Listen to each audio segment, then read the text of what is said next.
Yeah, it's your boy Chili here. Welcome back to ROM Hacking Warriors of the Eternal Sun.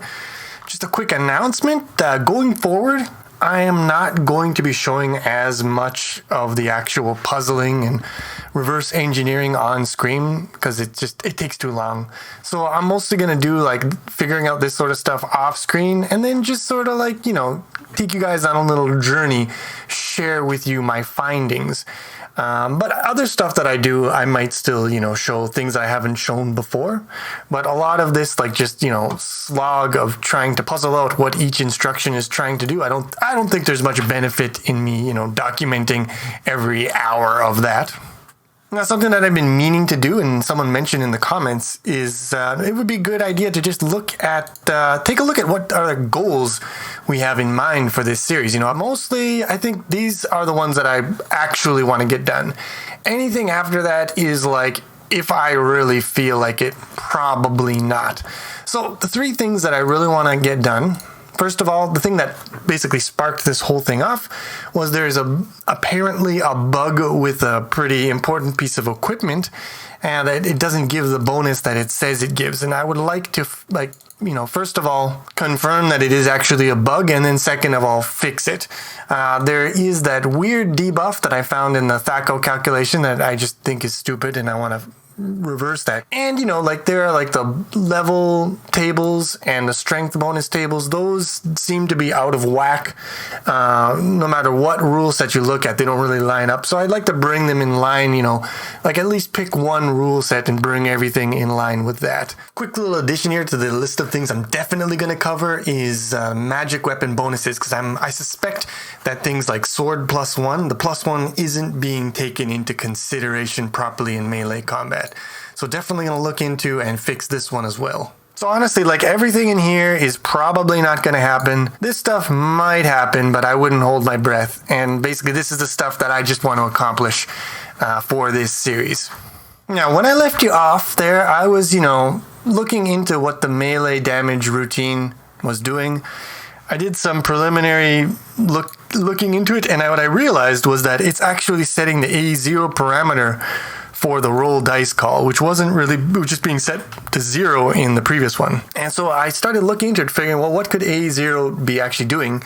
And what I quickly realized when I looked into this and started actually, trying to understand what it does, none of these parameters do what I thought they did. So before, I thought it was like D0 was the beginning of the range, D1 was the end of the range, and A0 was just like question marks. That's not what it is. D0 is actually the number of dice you roll, and then D1 is the range of those dice, and then A0 is just a value that's added on to the end. So by tracing the code, with my eyes, I basically come to the conclusion that that's what these three parameters are doing. But I wanted to have some solid confirmation this time. So let me show you what I did. I did something a little special here. So I put another file in this project. I call this RNG test, and it's a copy of the same ROM, except I edited it a little bit. So this is my first kind of test for editing the ROM, hacking it, seeing if that actually affects things, if I can load it in the emulator, and it works. So if we look at the do melee accuracy function, I undefined a bunch of stuff in here up until the ranged roll. And then I jump back to the beginning of the do melee accuracy function, and I do it all again. So this is basically just an infinite loop that keeps rolling the dice. It loads values, it loads from D7 into D1, from A6 into A0, from D6 into D0. And then it jumps down here, then it does the roll, and then it jumps back up here and it does it again. So what I can do is, because D6, D7, and A6 are preserved in the dice rolling function, they won't get changed. So I can let this run and it will copy these values into D0, D1, A0, and roll the dice with those parameters, lots of times. And then if I want to change the parameters, do a different experiment, I can break here. I can manually change the values in registers D6, D7, and A6 and start it again, and then it will do a different kind of roll. So that's the code.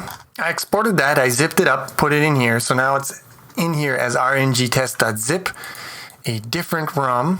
RNG test, run it with debug. Set a breakpoint at our familiar 1427E. That's the beginning of the do melee accuracy. All right, so we got a combat in here, a little scary one, but we have hit our breakpoint, and we can see in here, this is now the code that I had written. This is my custom code. I'm going to move D6 into D0, D7 into D1, and then we're going to jump. So we need to set up D6, D7, and A6 to test our premises. So my theory is that, so D0 should be the number of dice to roll. So let's put in here, D6 is equal to 2, so that'll be loaded every time into D0. D7 is the range, so let's do a 6-sided die. So now this will give us values from 1 to 6 every time we roll a dice. And do A6 is equal to, now this is the offset. This should be the number, basically a number that's added after all the dice rolls. So let's add 10. So what we expect from this roll then, if I'm correct, is for the dice rolls, 2 6-sided die is going to give you values between 2 and 12. And then we add 10. So our values should now range from 12 to 22. And the most common value is going to be 17 and values around 17. Now here's the little piece of secret sauce that is going to make it easy for us to do this experiment many times over and, quickly check the results. We're going to do F10. We're going to step over until we get to the roll. So here we're going to jump. Here's where those values get moved into D0, D1, and A0. Got some no-ops in there just to fix up some space. And then here is where the function is going to be called.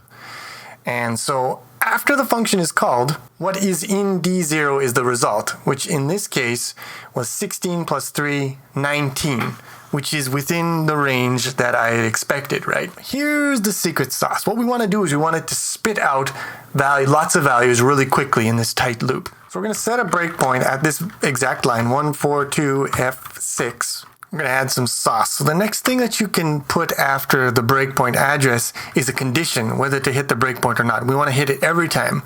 And the thing after that you put, here's the magic, you can put an action that should be taken. And the action that we want to take, printf, roll is equal to, we're going to standard printf format the value of D0 into a message that will be printed out. And then what we want to do is we want to go. So we want to keep running again. So we're going to print this out and we're going to do it a lot. Breakpoint 2 set. Now we're going to turn off breakpoint 1 because we want to spit out a lot of output in a short period of time.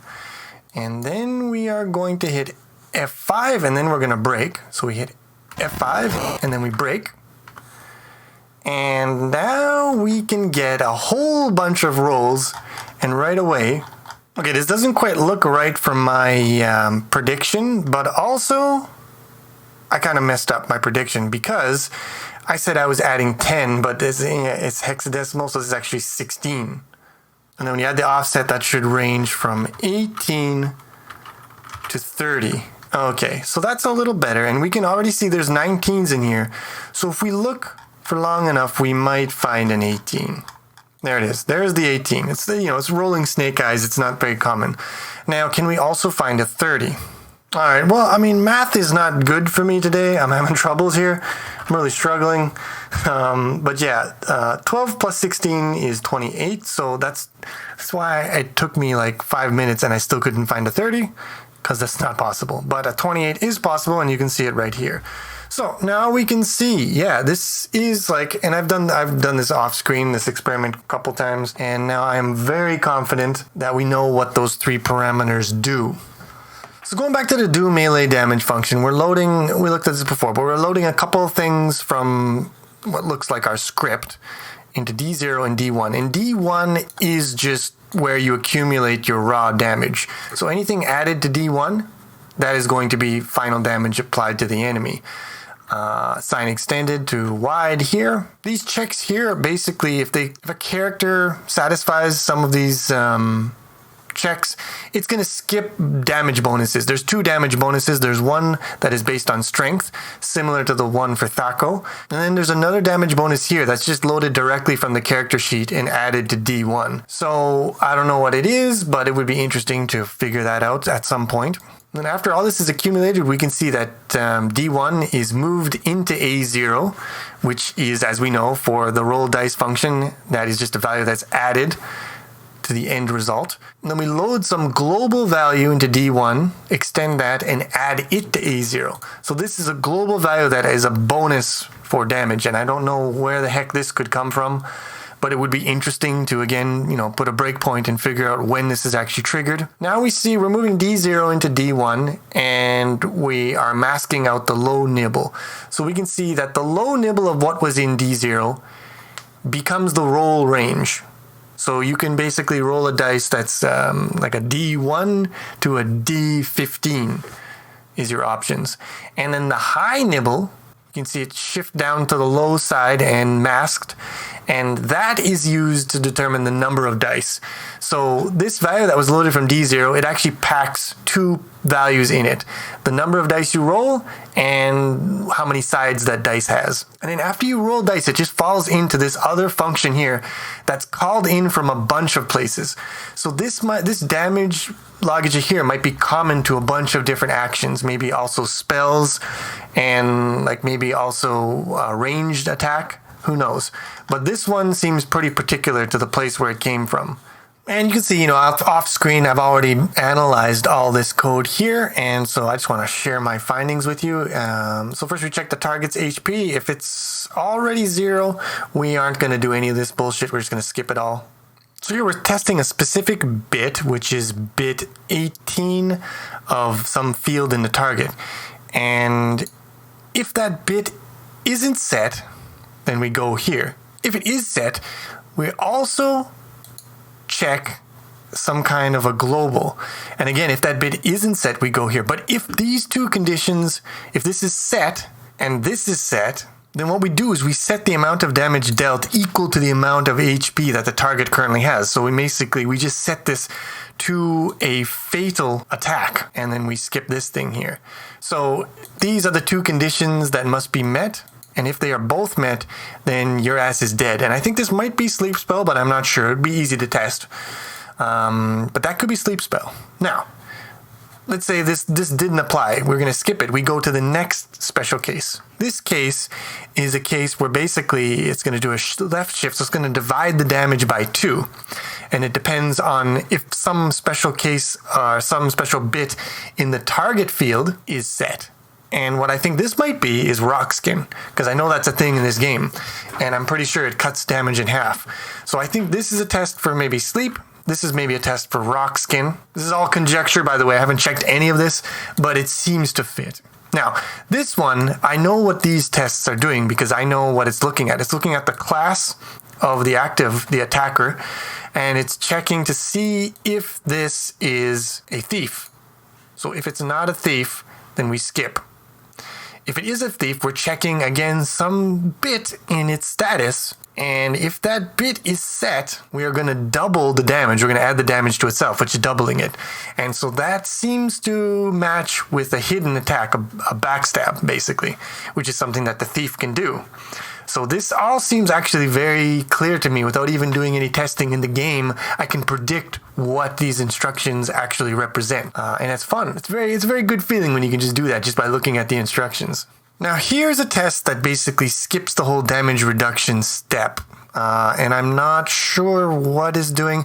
First it checks a global, and if that global is set, we're just going to do the damage reduction. But if it's cleared, and this seems to be checking to see if the target is a player or if it's a monster. So if the target is a monster and this flag isn't set, then we skip this whole step where you subtract the HP. So I don't know what this is for, but there you have it. I suspect this to be a rare case, but who knows? So now let's say you go to, you reach this point here. you can actually branch to a different function and do a whole bunch of bullshit. But what I've found out, I don't know what all that bullshit is, but the thing that I've found out is that it does not seem to modify damage, and so I'm not interested in it right now. It does a bunch of other stuff. And it could be like a bunch of on-hit effects. Like a lot of monsters, if they hit you, they have a chance to paralyze you or a chance to poison you, and that stuff might be handled in here. But what I do know is after you return from that, D0 is not modified, and then you subtract from the target's HP, the value in D0. So here's the moment of truth. Here's where everything has been building to this one instruction. This one is the one that subtracts. And then if that subtraction goes to 0 or less than 0, then you branch to death branch, and you're going to do a bunch of stuff in here. And I haven't even bothered looking at that because I don't really care what happens after death. I'm just worried about calculating whether you hit, and when you do hit, how much damage you do. That's all that I'm focusing on right now. And I think I've nailed it. Like, I think I've pretty much nailed that for melee. I've got it all figured out, except for any of the special cases. I have no idea what triggers them. But for the general case, I know what most of this stuff is doing. And so now we find ourselves in a beautiful situation, right?